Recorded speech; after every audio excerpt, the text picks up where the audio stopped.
Hi everyone! Now, if you are a YouTube member, then you have had your say, and this is what we are painting today because you voted for this. So every month on the YouTube membership, I put a little poll out to give you a choice of two of some really popular ideas that we've had for watercolour tutorials, and then you can vote. So it means you can have some control over what we're painting, and detailed vegetables was a really popular one. So this is what we're painting today.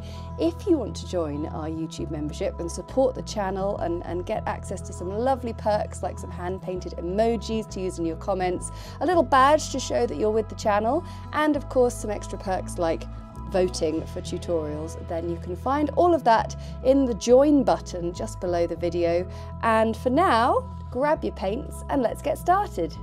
I've got an 8x6" piece of watercolour paper and an HB pencil, and I'm going to put together a little composition of this veg. So we have got a reference photo that is what my YouTube members voted on, and we can use that sort of as a rough guide. I'm not going to be sort of copying it exactly, but we've got our carrots here.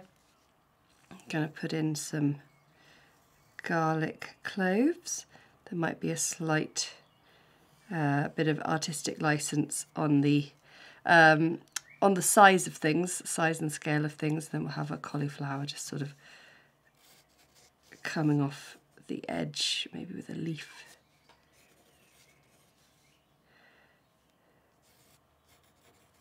The leaf off like that, and we'll have our carrots coming off like that. I've got half an onion here.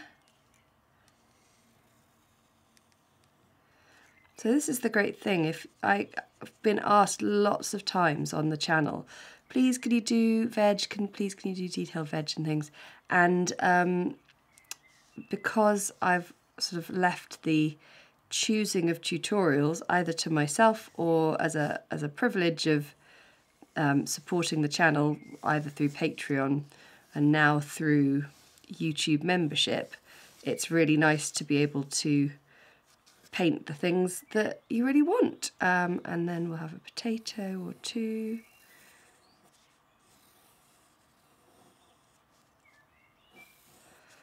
And then finish off with we've got a bit of parsley coming down. It's quite a nice composition actually. I rather like that. Now if you've drawn very heavily, you just want to lightly roll your kneadable eraser over anything that looks a bit heavy, and then we can just crack on, can't we? So I have a little spray that I use to wake my paints up. I hadn't done before starting, so we've got that. And I mean, my eye is always drawn to the carrots, so I think we should start with those. I'm going to begin with permanent orange, and we're going to sort of find the highlights and the paler sections first. Obviously, a carrot is not a particularly sort of shiny or reflective surface, but it does have texture on it, and so I will leave some very sort of small bits of unpainted space just to get us going. And I'm using permanent orange in a very very dilute way at this point. I'm also not putting a lot of colour or water on the page. It's really quite minimal, and it's not particularly sort of wet in terms of slopping about the page. There's not a lot of liquid going on, which means it's going to dry quite fast, and therefore any sort of wet colour that we place on top of it isn't going to have like a wildly fast moving wet on wet blend, but there might be a sort of soft feel of some kind of gentle blend. Let's see. So I've got Pyrrole Orange here. There you are. So a very minimal amount of movement. And I can just use that to sort of dictate the ins and outs, the shape of the piece, the carrot, so getting a bit more of a nuanced texture there.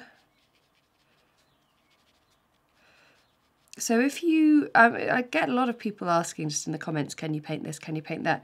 If you're one of those people, you're clearly very invested in what we do here on the channel, and maybe you would consider supporting the channel and being able to have a little bit more of your say. So we do a vote once a month when we're doing regular YouTube schedules. When we're going into the, we're about to go into the Floral Alphabet series, which means that our schedule is dictated for the next 26 tutorials. But once we're out of that, we'll be getting back to our votes and things, and you'll be able to have your say of what you would like me to paint. And the other thing is, of course, over on Patreon, it's another way to support us there. If you're interested in getting a really sort of much more in-depth and hands-on experience of painting with me, where you get to paint things that we just don't have time to go into in such great detail on YouTube, you can also actually submit suggestions of your own. So it's not just a case of voting, you can submit suggestions. Okay, so that's starting to look really nice. And now I'm just looking at my reference photo and looking for the colours in the carrot that are going to give me a sort of a rounded, slightly shadier side. And I think mixing together alizarin crimson and yellow ochre is a really nice option. And I'm going to take a size 0 brush, so I'm going to go down a size again. And my paint is a little bit more concentrated. And you can see that it's still a tiny bit damp.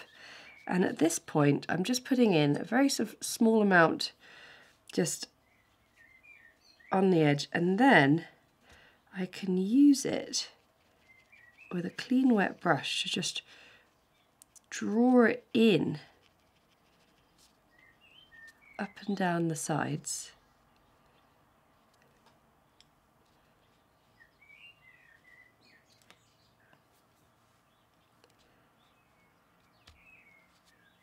And that is the way in which we're going to be building up that texture on our carrot.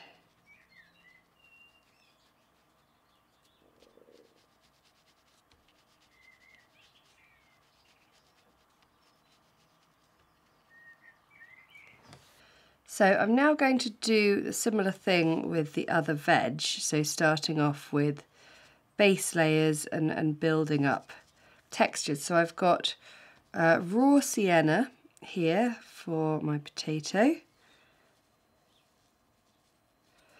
And I'm just painting it in quite dilute with a size 4 brush, leaving just a little bit of unpainted space. And whilst it's still wet,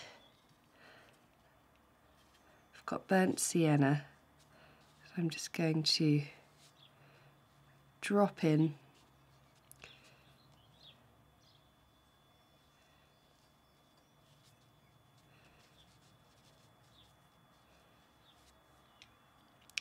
like that, and then a little bit of raw umber, a few sort of wet on wet spots like that, and that's looking rather nice. Then I'm going to go for buff titanium to start off the onion, and I'm going to use my size 2 brush to just draw in that colour into the centre.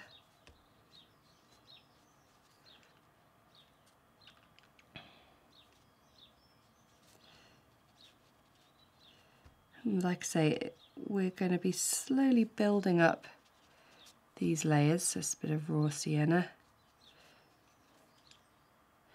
I'll start with buff titanium for the garlic as well, but we're going to need a little bit of a purpley colour.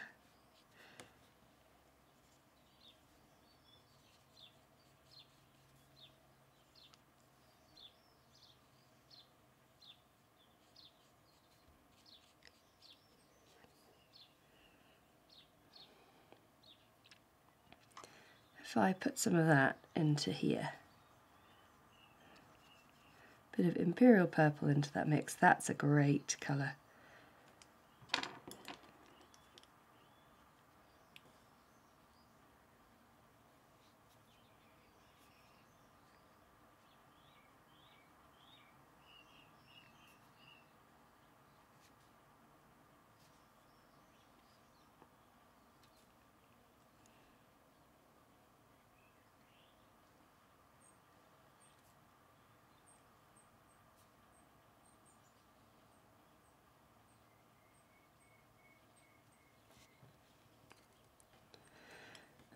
Then for the cauliflower, buff titanium again is a great colour, and we're going to sort of dilute it down and just sort of curl the brush in little lumps. And actually I think a little bit of lemon yellow might be a good colour for it, but we want little hints of unpainted space there.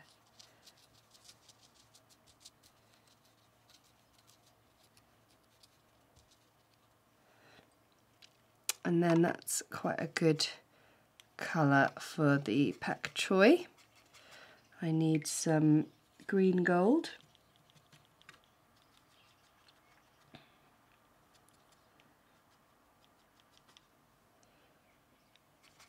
Some very diluted lemon yellow and buff titanium, and I'm going to paint those in.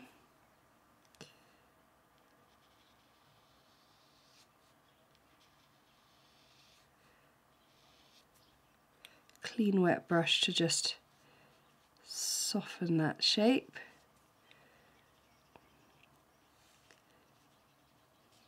And then get some green gold in there whilst it's wet.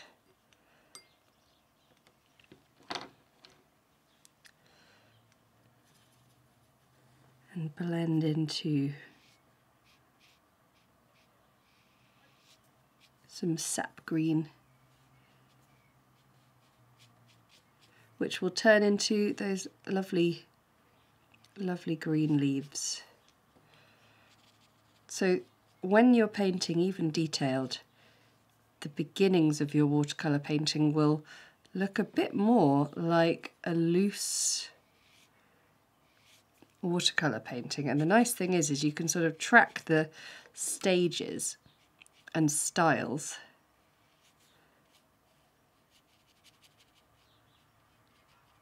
And actually see when you want to sort of get off the bus, in a sense, so where you're like, actually, I think I quite like this painting as it is. I don't need any more. And then there's just a few more. Lovely. Okay, so we're just going to get in some basic greens for some leaf shapes, and then we will start building up our detail. So I've done green gold long strands, and now with a size 0 brush I'm going to start with sap green, building on the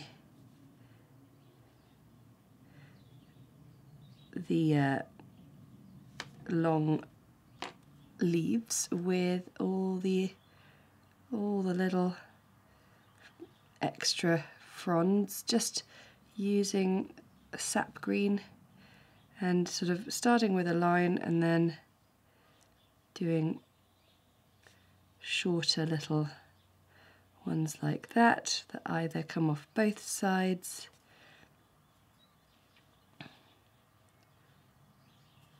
or just the one.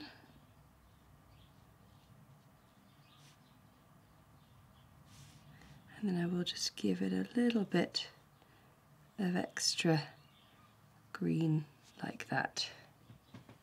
So all I'm doing for this parsley is just very similar to the carrot, but a slightly broader brushstroke that turns into a cluster like that, and then just dropping in some little bits of sap green. And then we've got all our basic washes in. So now what I want to do is a few glazes on things. So for my carrots, I've got Pyrrol orange here, and I'm just going to glaze that over the top and then get a little bit of the permanent orange. So a glaze is a transparent painted layer over a dry painted page. And what it does is it brings everything together with an amazing cohesion and can have a real luminous quality, and you don't have to glaze everything, you can leave tiny bits unpainted. But watercolour dries lighter, so it's going to end up a little lighter than that. But what I am going to do whilst it's still wet now is I'm going to add some burnt sienna.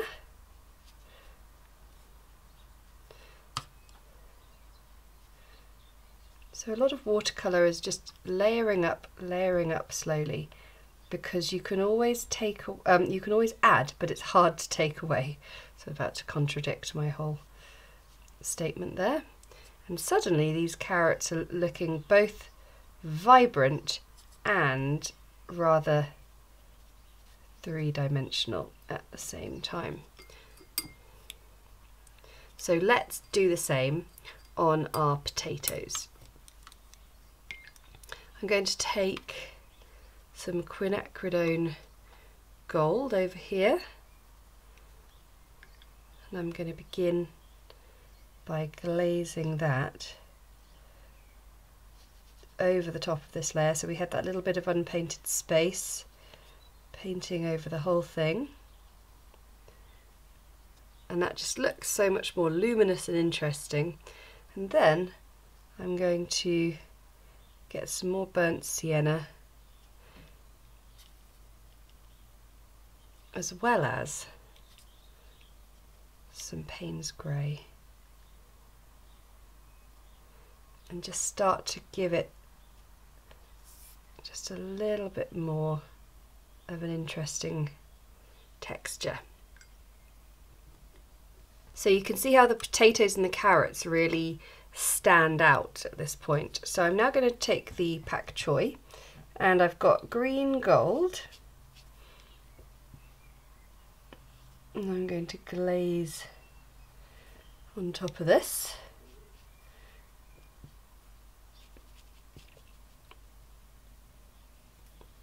With green gold, and then I'm going to take sap green, sort of more around the edges there.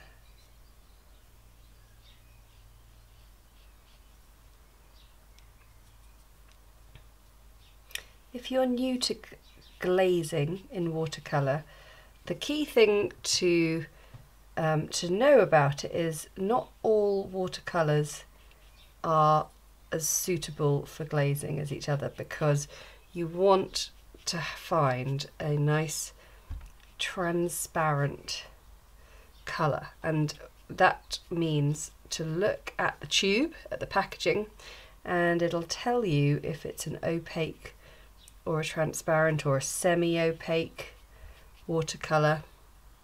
For example, I know that in my palette, Buff Titanium is a very opaque watercolour, and when I had cadmium colours in, they're very opaque. Okay, I've got some deep sap green now. And this glaze is turning into a sort of wet on wet.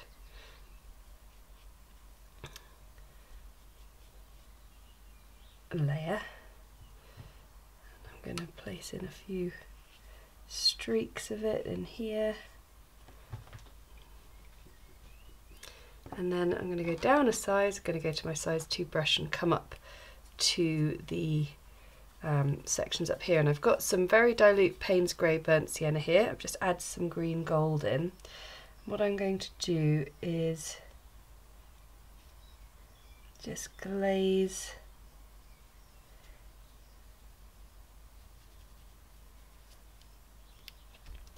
onto the pale bits.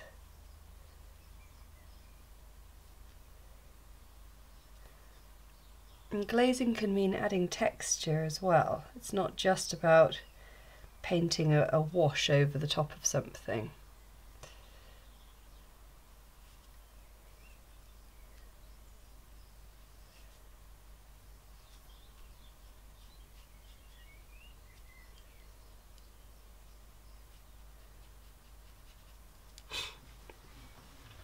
Great, okay, and then I'm going to move over to my onion and get a bit of the Quin Gold and Burnt Sienna, and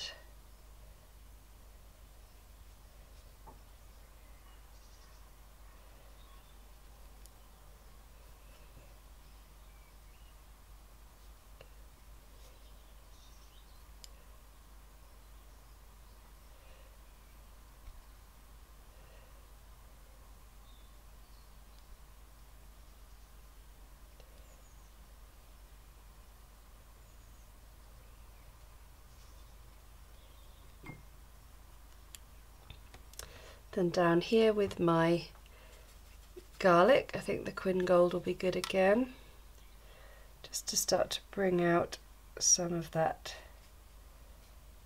warmth in the garlic, and maybe just a little bit of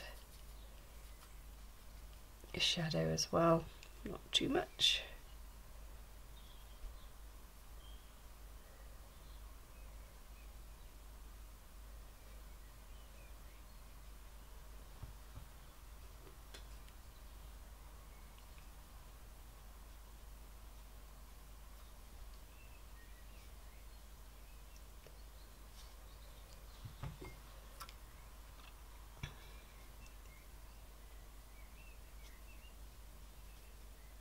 The other thing to remember is watercolour does dry 30% lighter. I'm always talking about this. So if you feel like you're sort of going too deep or too dark, don't worry, it dries and it calms down. Okay, down here with the cauliflower, what I'm going to do is I'm going to begin by painting in little sort of sections, almost like mini cauliflowers like this. Then I'm going to clean my brush off and just sort of dot up into the sections. So I'm using a sort of murky greeny gold Payne's Grey mix.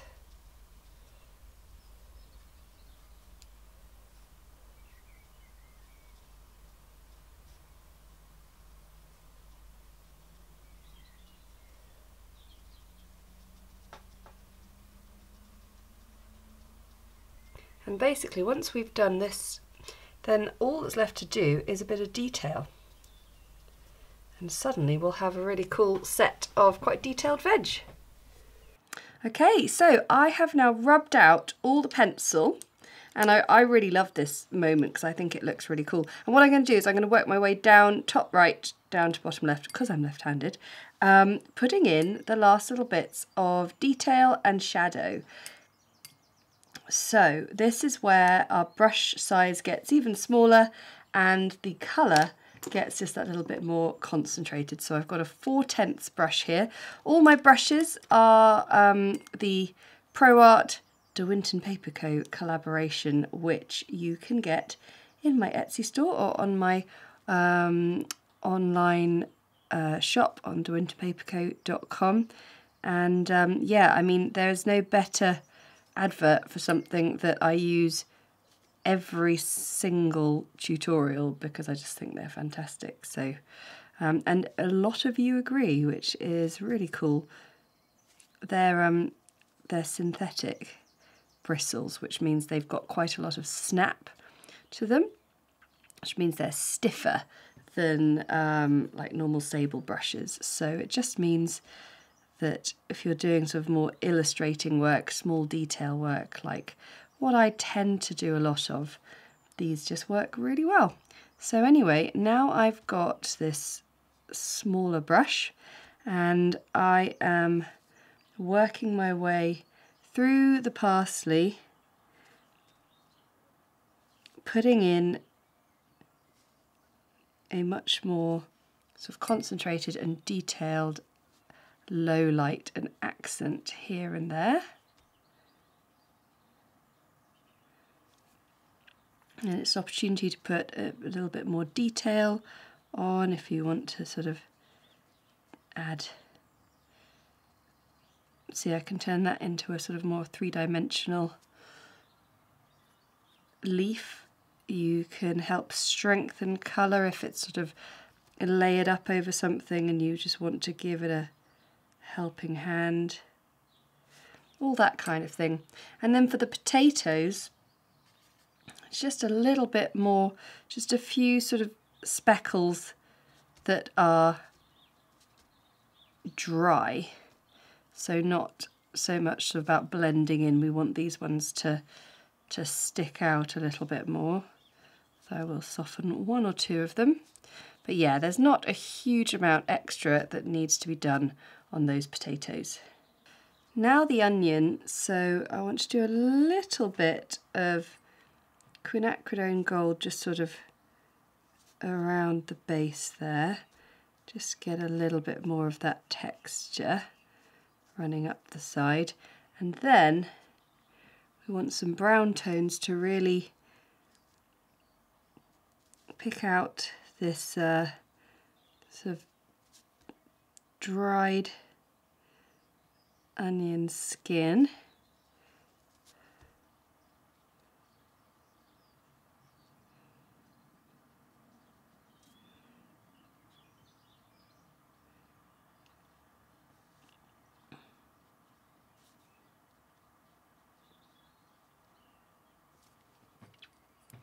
And then we'll get some much more sort of cooler, darker, concentrated colour to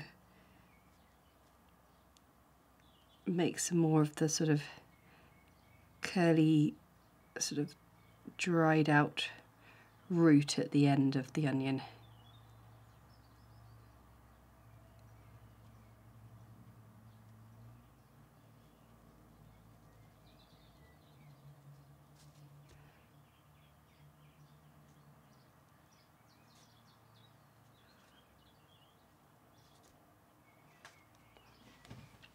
Lovely. Okay, and now the pak choi. So it's really about getting the sort of variation of the dark green into the leaves here, and the deep sap green is pretty perfect for that.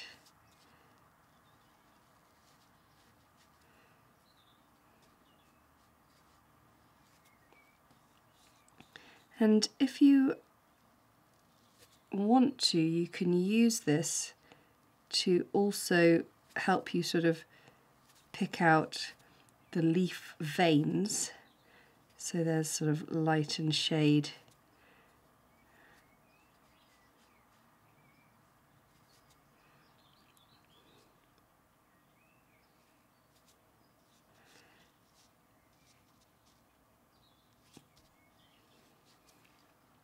So the paint has still got quite a large amount of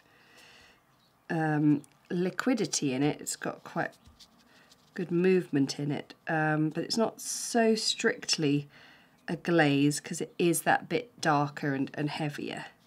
But you start to sort of get a feel for what it is you're painting with the more you play around with these types of layers and detail.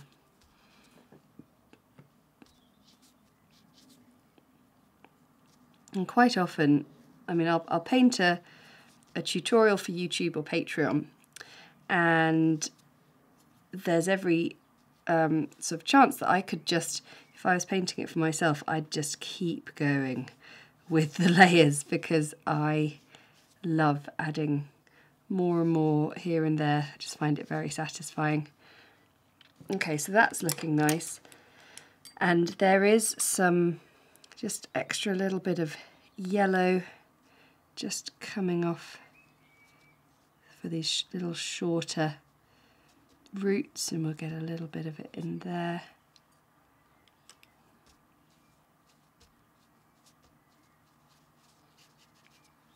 And that's looking really nice. So now we move over to the carrots.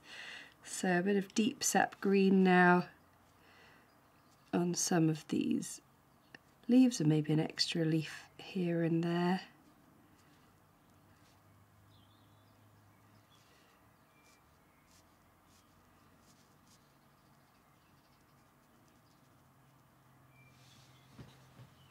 So this carrot has a bit more detail on it and this one doesn't.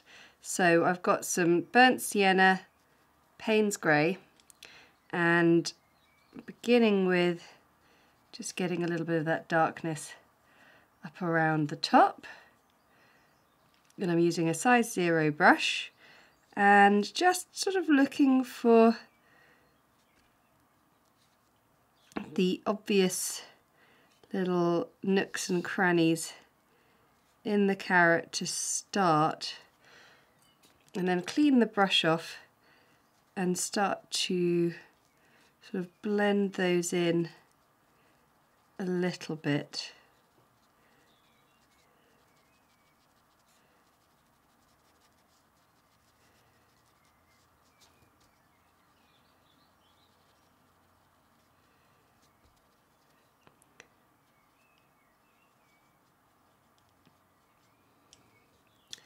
And then just with a fine point, and I've got quite dry brush here, get a little bit more colour on it.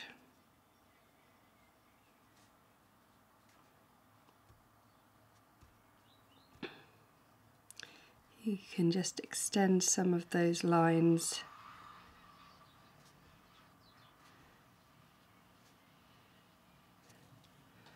and get, ooh, that's a bit much,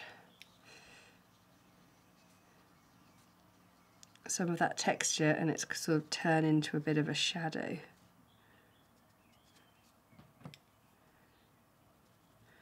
But if you feel like you put it on and it just feels kind of plonked on, you can just take a clean wet brush and blend it in a little bit.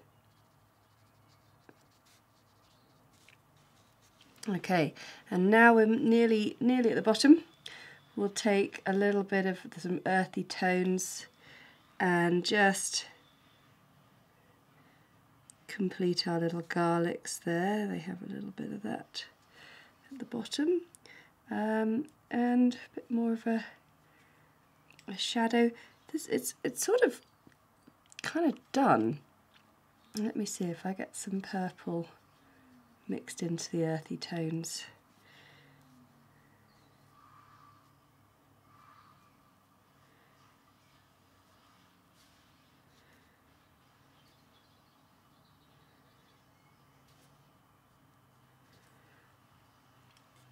And then once I've done that, I quite like that, but it feels a little bit strong, so I'll just take a clean wet brush and blend it in a little bit.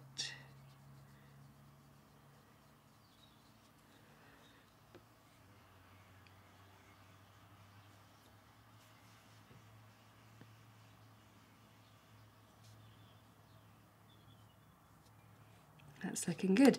So down here for our cauliflower, I've got all my sort of earthy, shadowy tones. Even the purple can kind of blend in and be useful. I'm going to take each little section that sort of was created with the previous stage and just sort of build it up a little bit.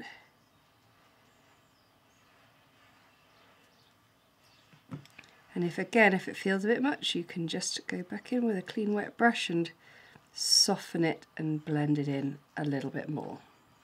So the final stage is a bit of shadow. So we've got some Payne's grey diluted down and a little bit of burnt sienna just to knock back the blue. And I am going to just sort of paint in a little shadow sort of for the sake of the piece. So it's going to be a little bit sort of, what shall we say, not necessarily 100% accurate, but I quite like the idea. So I'm going to pop it sort of on some of the veg and then also use it to give the veg a bit of placement. And the thing is, this shadow will dry so much lighter, and I've done it quite lightly, so I can just sort of scribble it about.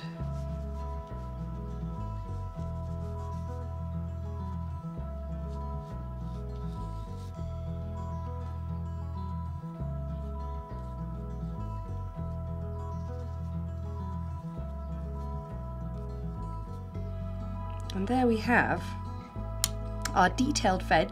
And if you want to join our YouTube membership and support the channel, just head to the episode notes below and you can see the link, or there's a little join button just underneath the video as well. For $2.99 a month you get lots of extra little perks, as well as your own personalised little emojis that I've hand painted to create, and I love seeing them when you use them on the comments. So thank you so much for watching, and I will see you next time. Bye!